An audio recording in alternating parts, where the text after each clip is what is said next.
Hello and welcome to our Secular Buddhist Essentials classes. My name is Venerable Tarpa. I'm very pleased to be here and I'm glad you came as well. Today's an exciting class.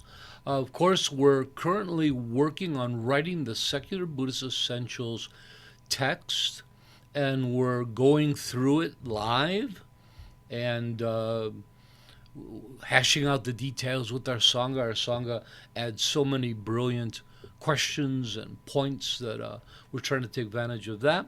At the end of the program, we're going to have a finished text that we're hoping to get published, and we'll have a program series that goes along with it. We've been talking about secular Buddhism. We're at the end of part one of the text. And this part on secular Buddhism ends with a brief story of my entry into secular Buddhism and my secular Buddhist view. So that's what I'm going to be sharing with everybody today. Feel free to ask questions and anything you'd like. So I guess I want to start with I was born, and no, I'm kidding. I'm not going to go back that far. So, like many, especially people interested in Tibetan Buddhism, I got into Buddhism for all the magic and mysticism. I I originally I was always interested in the Dalai Lama's teachings, but there was a Zen temple near me, so it was in a bad part of town, and I used to go down once a week to meditate with them. It was great. I learned how to meditate well, but I was definitely not a Zen Soto practitioner, which the temple was. Um, and but I was really attracted to the Dalai Lama and Tibetan Buddhism, did a lot of studies at home. Eventually, I had to find a teacher. I started traveling across America, and I studied from various teachers in America. So at the beginning, I was all about the magic and mysticism. I wanted to be what they call a tantrika, a deep tantric practitioner. And I love the stories that you hear of monks flying through the skies and people being able to do extraordinary feats. And I read it all and I loved it all. And I bought into the whole thing. I drank the Kool-Aid. I was on board with all of it. And and I remember the first retreat center I was at. We were so silly. Just anything that happened, it was a sign from somebody. I found a penny. The Lama must be telling me something. It was silly. Anyways, um, for myself, my Buddhist path, I don't have some kind of great story. I was reading books. I found Buddhism, and I instantly fell in love with it. And I just slowly got more and more into it. Over quite a few years, traveled across America again, studying from all kinds of different people and all kinds of different lineages. And and so I started in Tibetan Buddhism. I started in the Nyingma tradition. And then for quite a while, maybe 10 years, then I got into the Kagyu tradition. Most of it just had to do with where I lived. When I moved to Boulder, Colorado, that's Kagyu country with Shambhala and Chogyam Trungpa's flagship monastery or Dharma center. So I studied that there for about 5 years or so. But when I decided to become a monk, and this is something that I think I wanted to be a monk from the very beginning. I'm a bit of a romantic. So I think, when I read about these amazing monastic beings and especially all the stories that you can read about them, I think I just loved the idea and somehow always wanted to do it. In the West, everybody tried to talk me out of it, including my Buddhist teachers. And they would say, oh, that's an Asian thing. Westerners don't become monks. That's something for Asia. But I wanted to be a monastic. And one day I remember waking up, for whatever the reason, maybe I had a dream that I didn't remember, but I woke up in the morning and I said, I am not going to be sitting on my deathbed one day wishing I had become a monk. I would not allow that. So I decided that morning that I was going to work every waking hour for the next year and save up as much as I could And I did. And I sold everything I owned. I bought a one-way ticket to Tibet. And I spent the summer in Tibet as a layperson. My teacher was supposed to join me. Because of government problems, they wouldn't let him back in his country. So I was there alone. So I didn't ordain in Tibet. And then my teacher said, you should go to Dharamsala. There's a program for ordaining with His Holiness the Dalai Lama. So after that summer in Tibet, I did just that. I landed in Dharamsala, India, and just in time to petition for the class and get accepted. I was lucky. I had all the prerequisites. I've held vows for quite a while, things like that. I had teachers that would write letters. One of the Geshis I met, Geshe Graham Woodhouse, English Geshe, fabulous guy, helped me get into the program. We did a 1-month retreat for preparing us for ordination, and we all marched down to the Dalai Lama's temple and ordained. And then from there, and I remember ordination, I wasn't sure what I was gonna, when I first got to Dharamsala, my teacher was Kaju, and for various reasons, I decided that I didn't want to ordain with the Kajus, lovely people. And then I wasn't sure I was gonna ordain with the Nyingma Gelug, and I was teaching English at a hotel run by a monastery, Gyumé Monastery in Dharamsala. A friend asked if I would help some of the monks with their English. And so they befriended me. And every time I would say, I'm not sure what I want to ordain in, it's coming up, I have to decide. And my friend, Yeshi, would smile and look at me. He was really, really innocent and simple. He would look at me and he says, "Oh, you're Gelug. You're going to come with us. We're going down to Gyumé." And I would kind of laugh and say, "Oh, okay. And he just kept saying that every time he came up. And eventually I said, "Yeah, you're right. I'm Gelug and I'm going down with you." Anyways, I went down. And Gyumé is probably the most prestigious tantric monastery for the Gelug school in the world. It's a big deal. They're so prestigious that they're allowed to wear these fancy yellow vests that only high lamas wear. But for Gyumé, the whole school is allowed to wear them. And they gave me one when I entered, and I was just amazed. Nevertheless, studied my Buddhism there in Tibetan language and Tantra.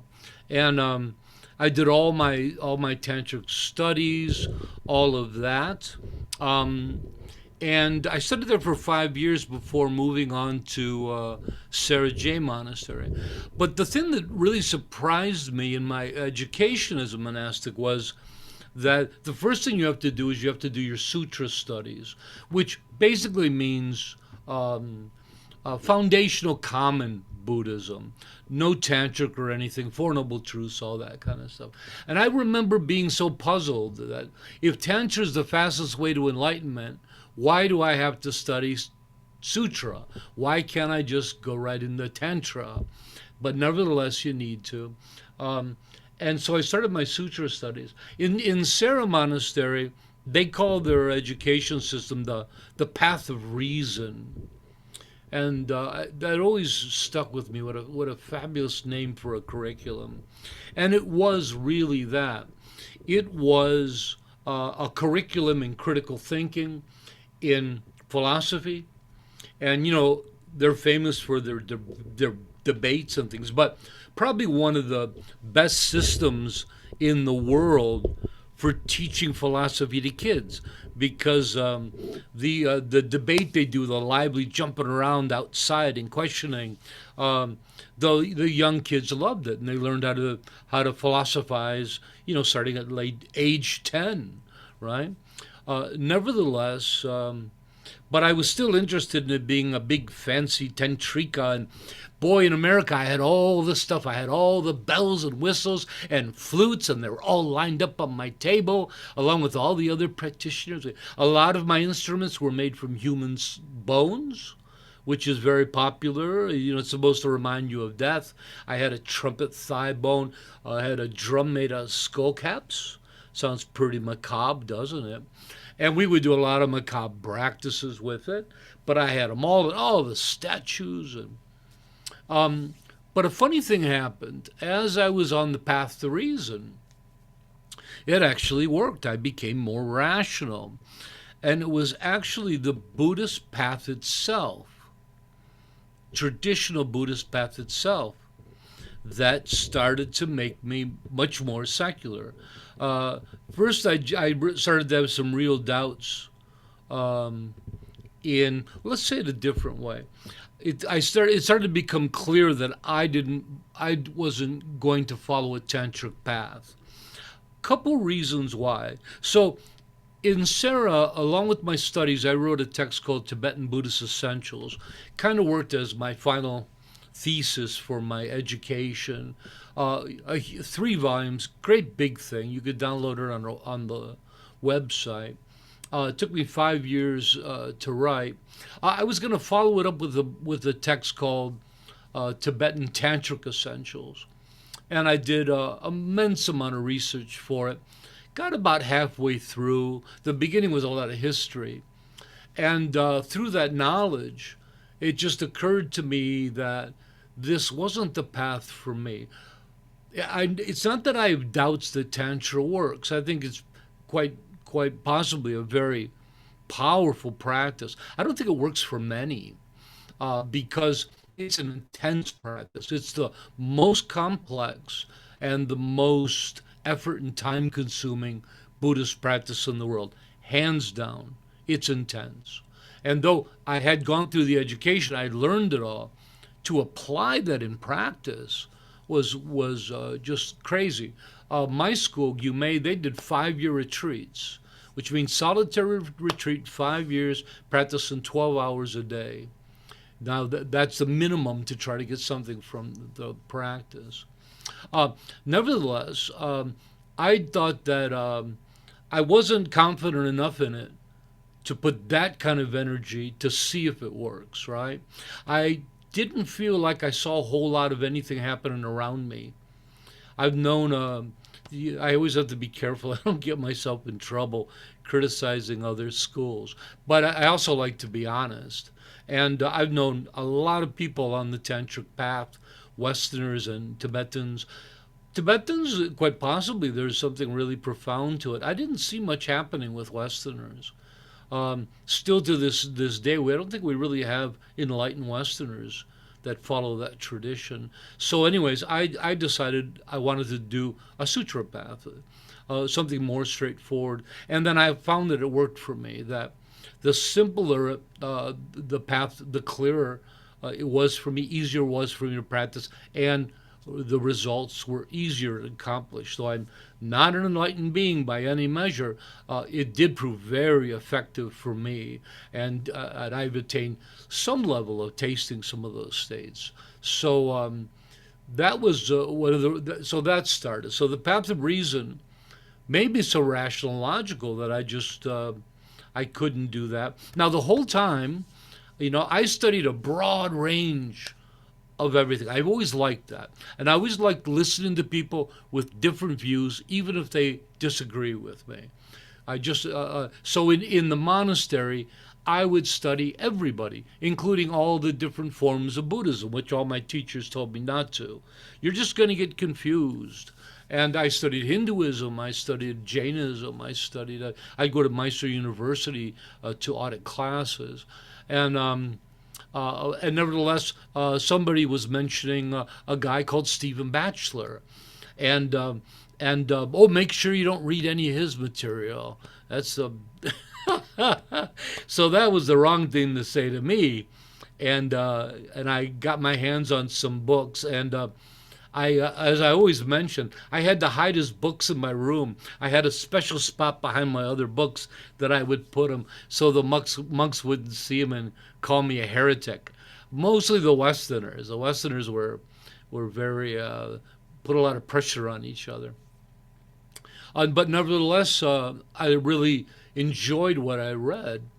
Whether I agreed with it or not was not important. What was important that it was a different view. But with the path of reason and everything I was going to, I just started moving more and more away from more traditional Buddhism, especially dogmatic Buddhism. I had a lot of issues with the things, the logic I was learning, saw a lot of holes in what I was learning. So I started moving away from it all. At about this same time, I was leaving the monastery. I had finished my level of education that I wanted to accomplish there, and that summer I did a summer in the Himalayas as a pilgrimage, and from Ladakh and all of those beautiful places in the north, I followed the Himalayas all the way to the southeast, near Sikkim and next to Bhutan, all in the Himalayas. That was fabulous. Staying in all kinds of amazing monasteries, some that almost never get guests. One of them was next to Bhutan. I can never remember the name of the Indian state. 11,000 feet, and really remote. I had to take these jeeps and rickshaws to get there. I ended up getting there a whole bit. I knock on a monastery door to try to get some, oh, thank you, Assam. No, this is higher than Assam. This is way up in the Himalayas. To see if I can get somewhere to sleep. I knock on the door opens. One of my English students, a monk, looks at me, and his eyes just dropped, and we couldn't believe it I didn't know that was his monastery. Anyways, I did that. I came back to Sarah, finished up my things there, and then I decided that I wanted to finish up my education. I wasn't sure what to do after my education. Do I go back to the States? Do I try to join a monastery somewhere? And I thought, I've always been a person that appreciated real direct experience of things. And I had a good academic understanding of the teachings, and even I traveled a lot. I had been to Tibet 4 times, been throughout the Himalayas, so that kind of direct experience, seeing the Dharma, experiencing, feeling the Dharma firsthand. This is a very unique education, a type of understanding. So I decided to take a year and travel across Buddhist Asia with just my begging bowl, living on donations. And I had a change of robes, I had my begging bowl, and my laptop for writing. Put it all in my backpack. And I did. I started in Sri Lanka, and then I just went east. Sri Lanka, Kuala Lumpur, what is that? And Singapore, Myanmar, Thailand, Laos, Cambodia, Vietnam, China,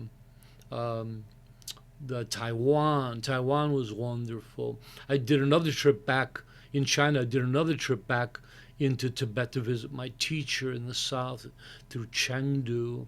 And then I did Japan, Korea, and then Japan, and then ended up in Mongolia.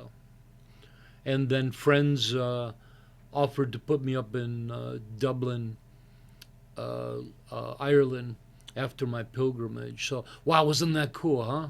And I saw those things. And when I was traveling, I'd spend about a month in each country, and I would stay in various monasteries, usually about a week or 10 days in each one. So I would do a forest monastery, I would do a city monastery, and then I would stay with lay people.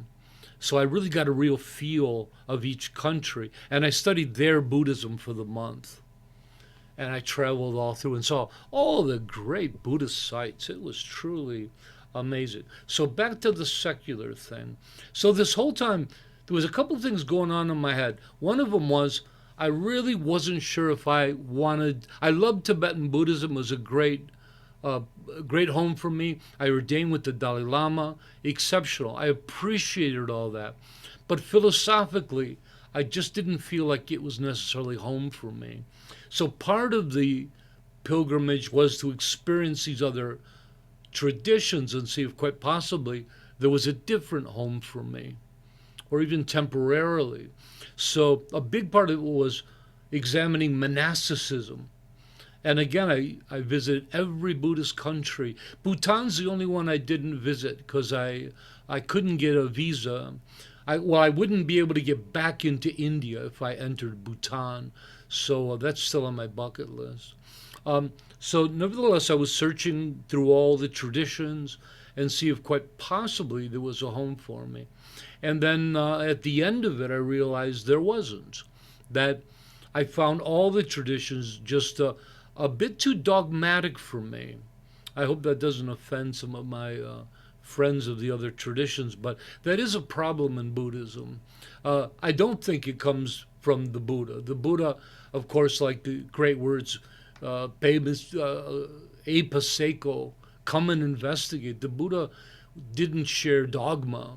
He had people investigate his work, and if they enjoyed it, they could learn.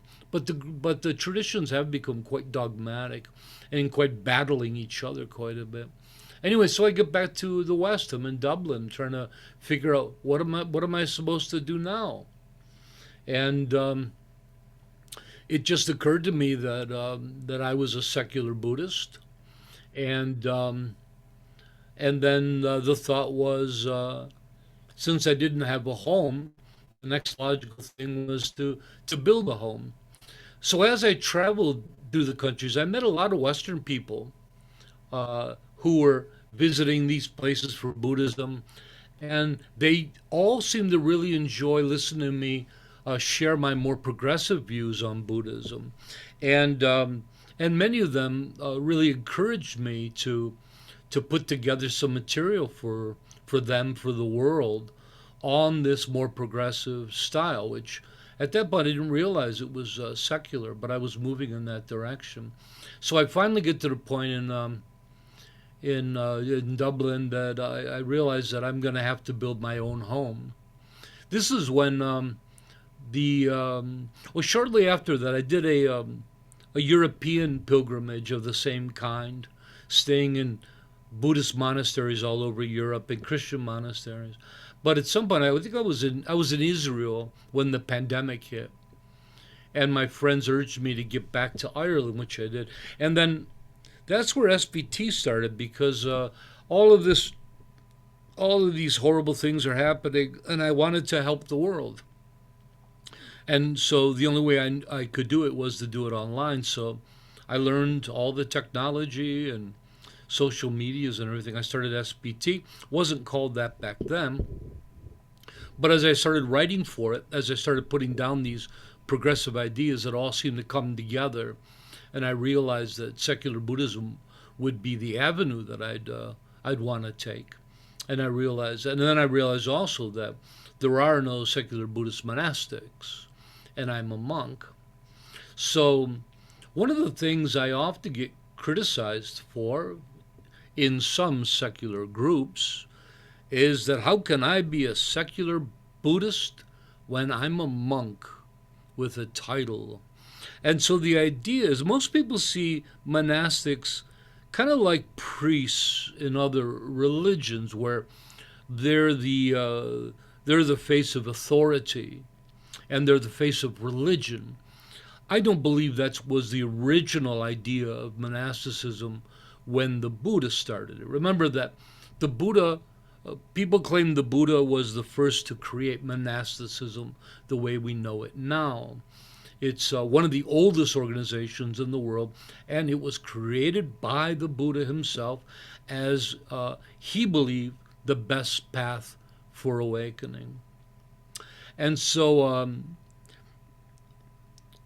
when people would accuse me of that, I would say, well, I believe that being a monastic isn't a religious thing. A monastic is a renunciant. A monastic is not a lay person. Isn't that weird? Monastic is the opposite of a lay person, where most lay people are concerned with family and housing and earning money and doing these things, pleasures, virtuous pleasures in the life. A renunciate renounces all of that. A monastic renounces all that, wants to dedicate 100% of their time to the Dharma, but also wants to move away from all that conditioning, all those social obligations of society telling you how you have to live. You have to get a job, you have to get married, you have to pay taxes. And I think a lot of renunciants kind of see the game that it is, that we're kind of trapped in, right? It's a trap that, in some ways, the same people that are paying your paychecks are the ones that are making money off of the way you spend your paychecks. So some people see through that and don't want a part of it. And these are called renunciants. So that's what a monastic is. A monastic is a renunciant that sees the faults in all of that. That's not to say that being a layperson is a fault. Especially if you're a virtuous layperson, it's a beautiful lifestyle. But some people just see through it and they can't do it. And so that's a monastic. And then it's a renunciant who's training in the Buddhist system. When you're a monastic and you don't have a wife, children, family, except, of course you still have a mother and a father and brothers and sisters. You have an enormous amount of energy and work and time that you could put into the Dharma. So I tell people that, well, monasticism is my choice, my personal choice of training, of path, of practice, right? And the monastic path, which is shared in the Buddhist Vinaya text. Vinaya is a text which covers awakened conduct, how to behave, not just for monastics, also lay conduct, how to live your life. All the practical stuff is in Vinaya. And guess what? Vinaya is, just purely secular. There's no magic in there. No magic stories in there. It's all about how to live your life well, how to follow the teachings. So as a monastic, it's quite secular. But being a secular Buddhist, now that's a philosophical stance. So I choose to train as a monastic as my choice of path. But philosophically, I choose a secular Buddhist presentation of his teachings. So as you can see, there's absolutely zero conflict there. The only problem is if you see monastics as purely a religious force, but I don't believe that's accurate. It's not for me. I'm not a religious person. I'm a spiritual person. I'm a Buddhist. I'm a secular Buddhist. But I'm not a religious person. There's no faith in the supernatural or anything. I'm very pragmatic. So where the heck am I? So got all that done. So I started, I needed to do something. I started a group with all my friends from around the world. SBT first started with just people that I'd stayed with. And then we had to at some point try to pick a name. And we had a lot of funny names.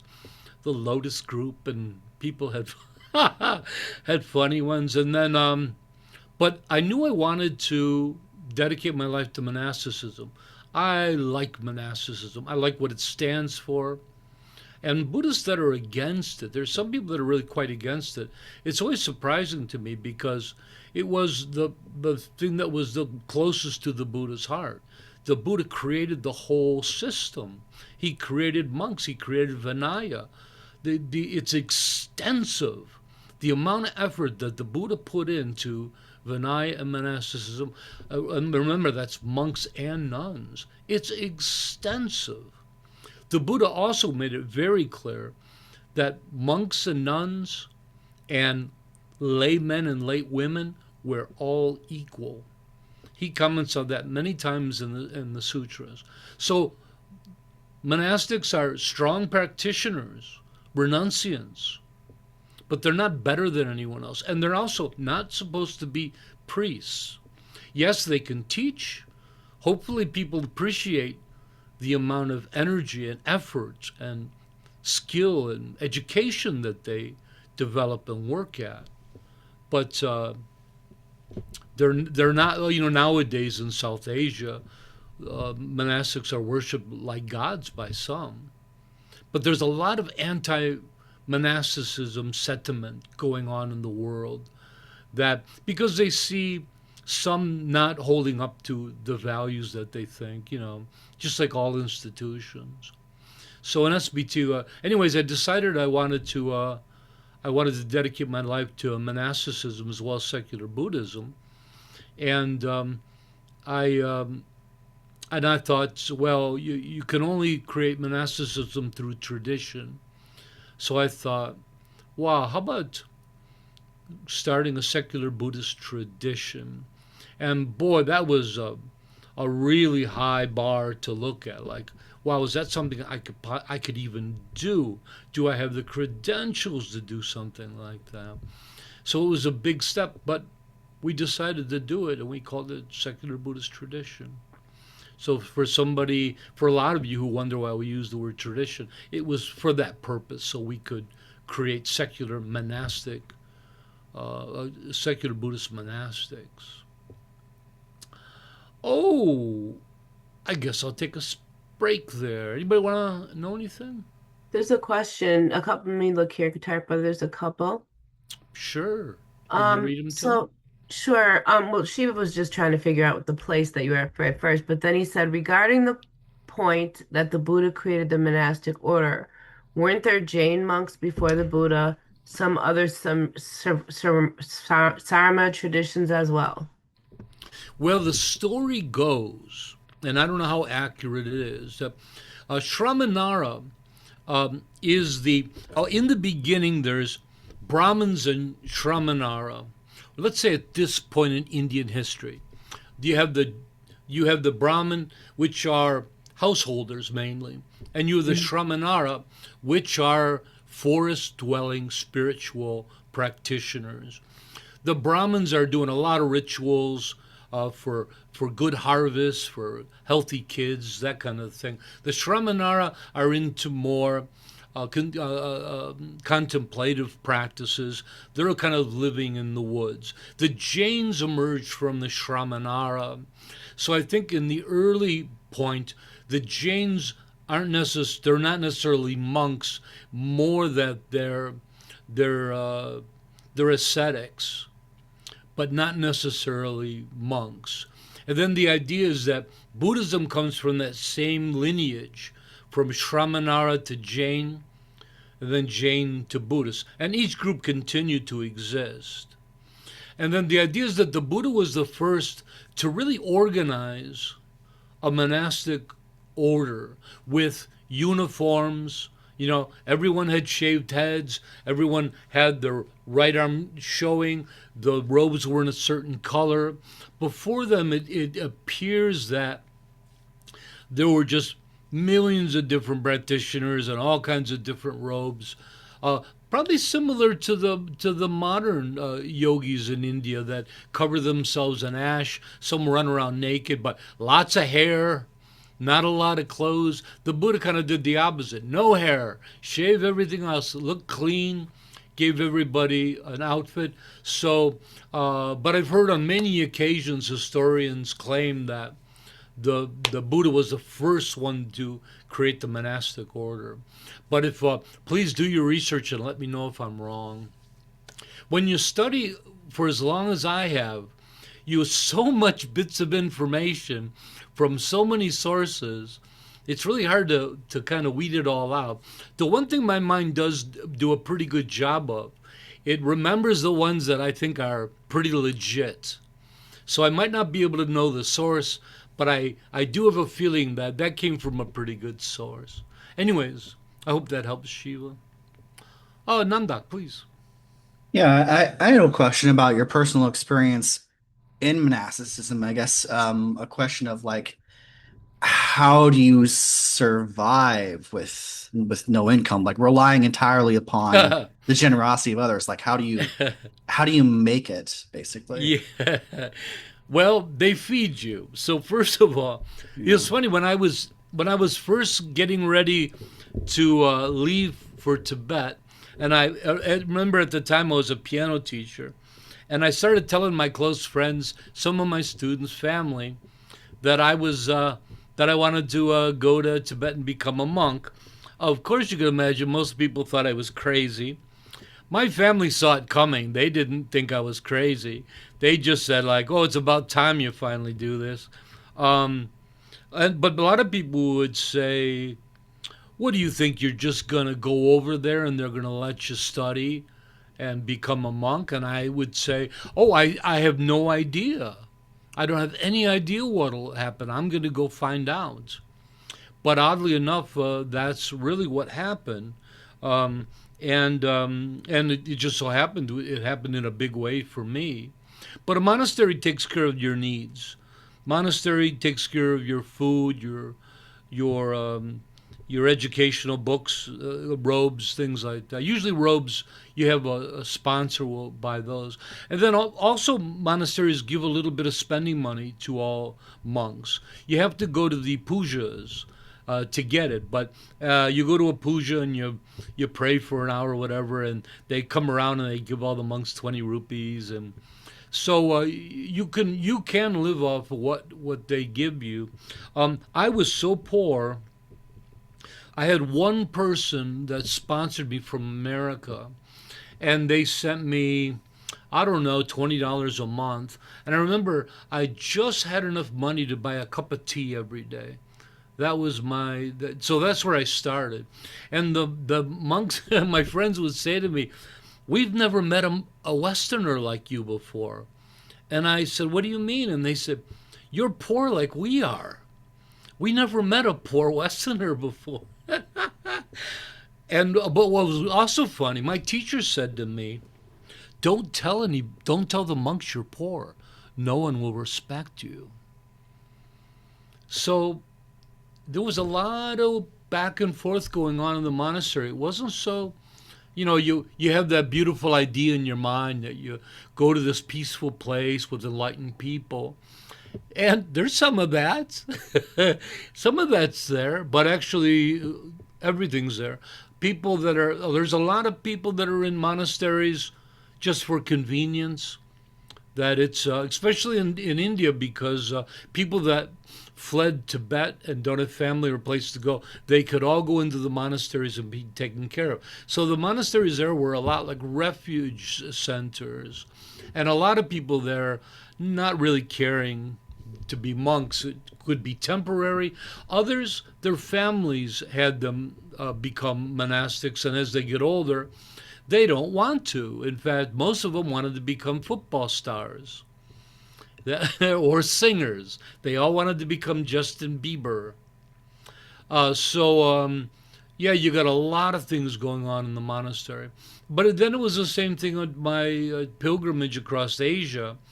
Most of my donations were coming online from friends, but still, I was really poor. I just got really good at being poor, and I got really good at being creative, knowing how to find free housing.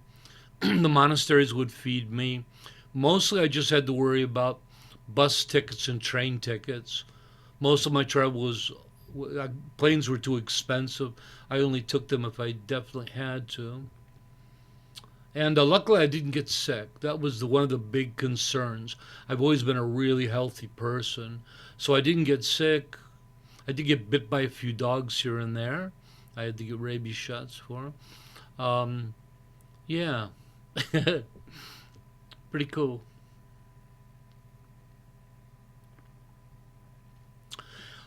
Any other questions?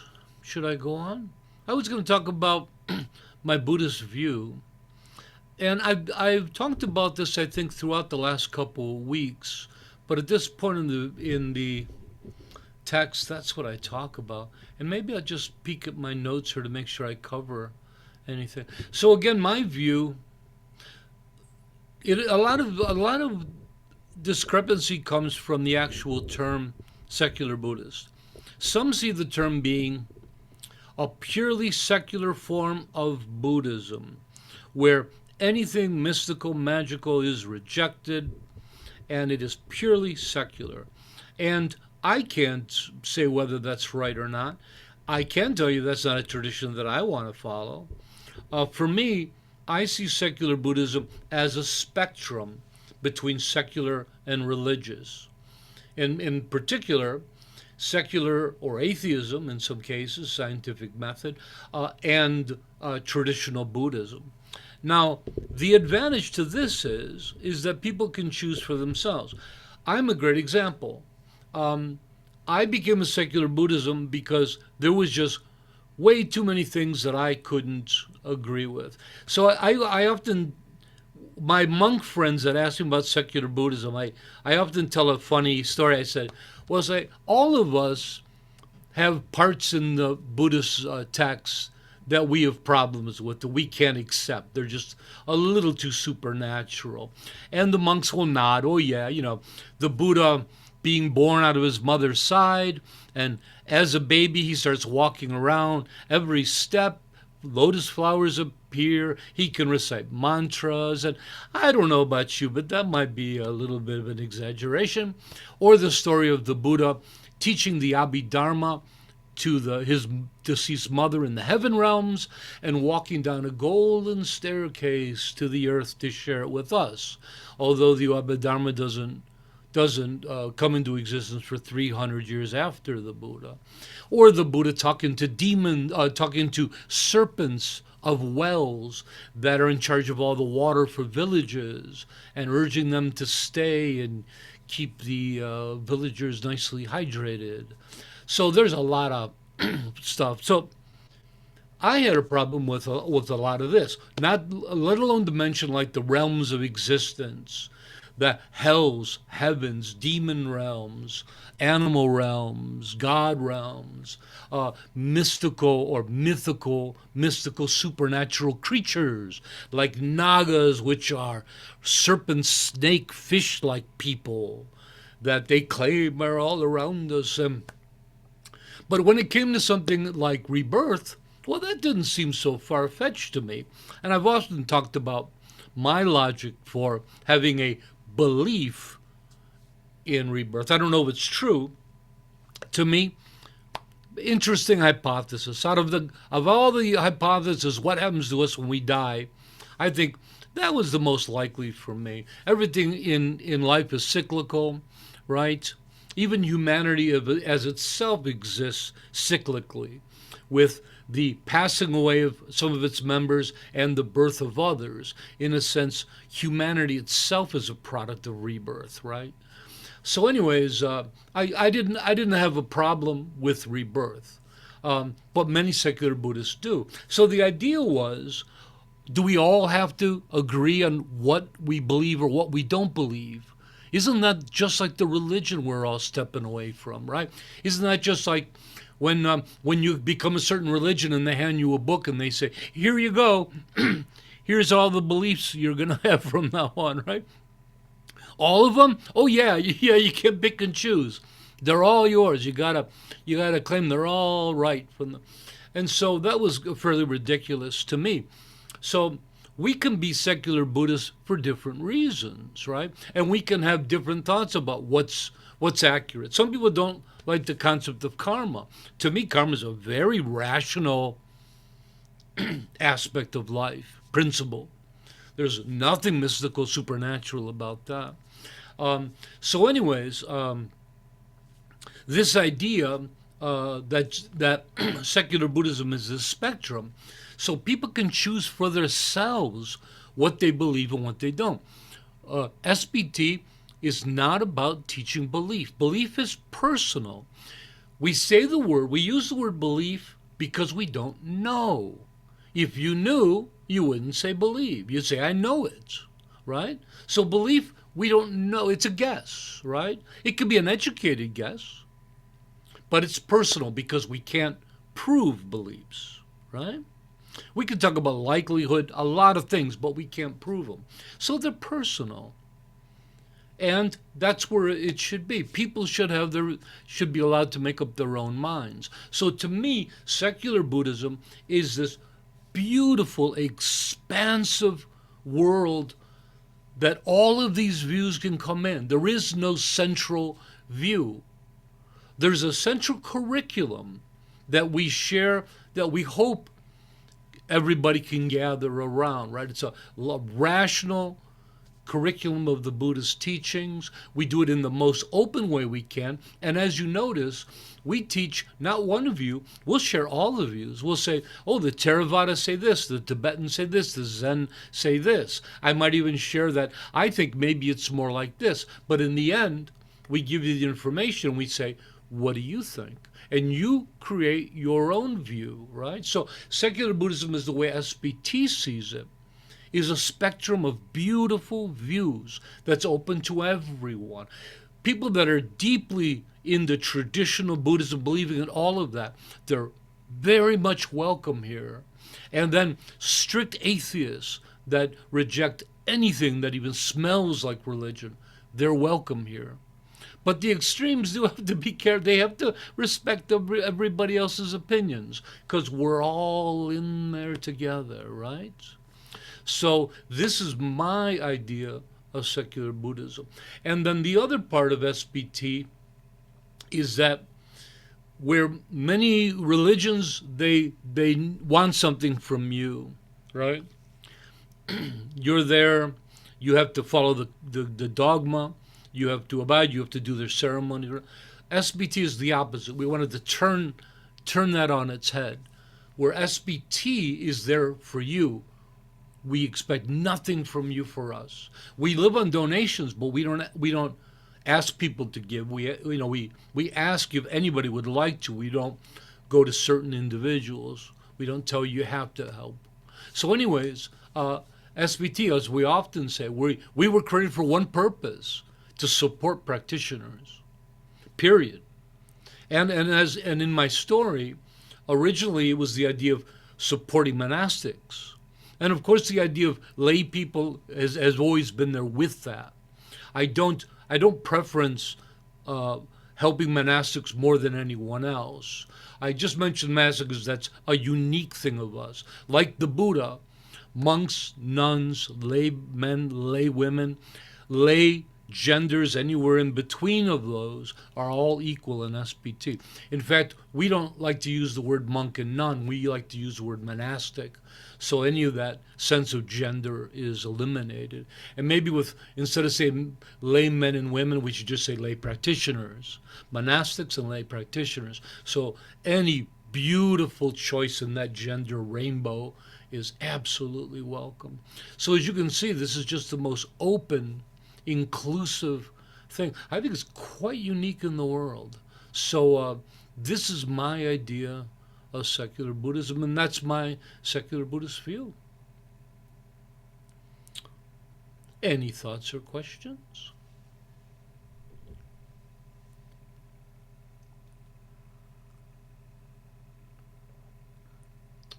Oh, yes, Shiva.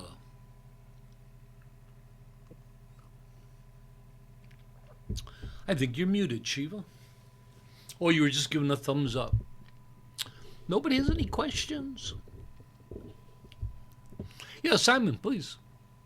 Beautiful, Tarpa. The passion, your dedication just shone through there, mate. Thank you. Yeah, pretty good story.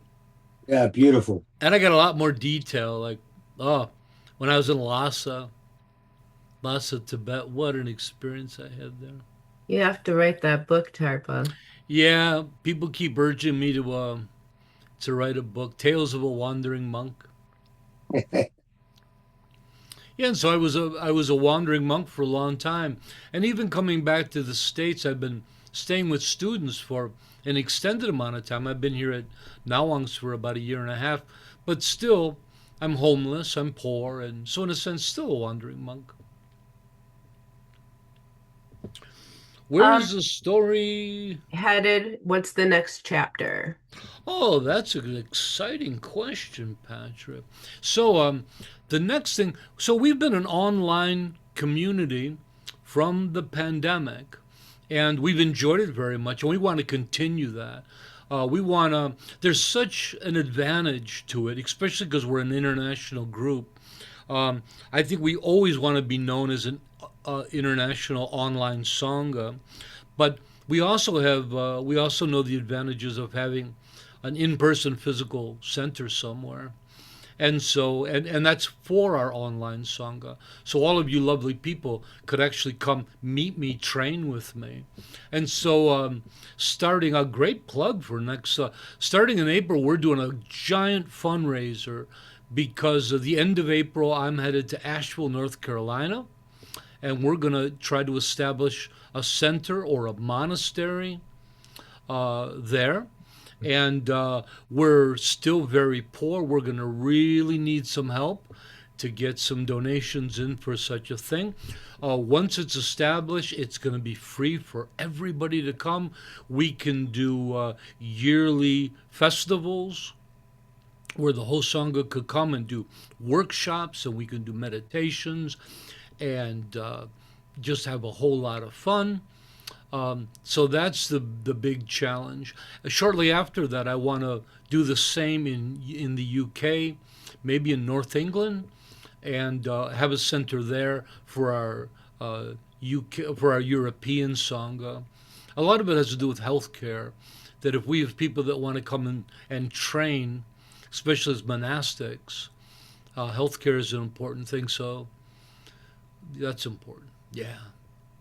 What do you think, Patrick? Pretty cool? Yeah.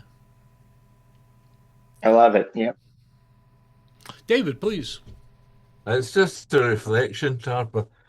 I mean, the whole thing's wonderful, but the thing I love about you is when you're running towards the end of a sentence and you're not quite sure how to finish it, you say, and just a whole lot of fun. It's absolutely gorgeous. Absolutely gorgeous. I tell you, one of the hardest parts of my job as director of SBT is keeping the extremes happy. And because they tend to, everybody kind of wants SBT to be a little bit more to their liking. But I have to be right in the middle. And somebody said something that was so funny, and they said, well, ideally, if both extremes are unhappy, you're doing something right. And I thought that was really funny. But there's some truth to it. And there's only some truth to it, because I'm very, very much on one extreme, and I'm also very happy.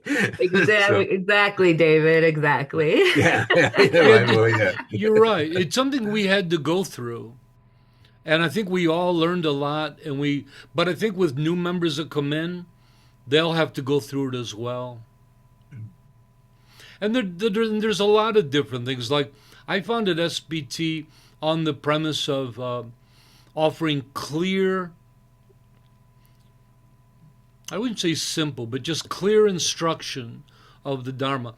One of the lines from the early Buddhist texts by the Dharma that always stuck with me, by the Buddha, and that was he asked his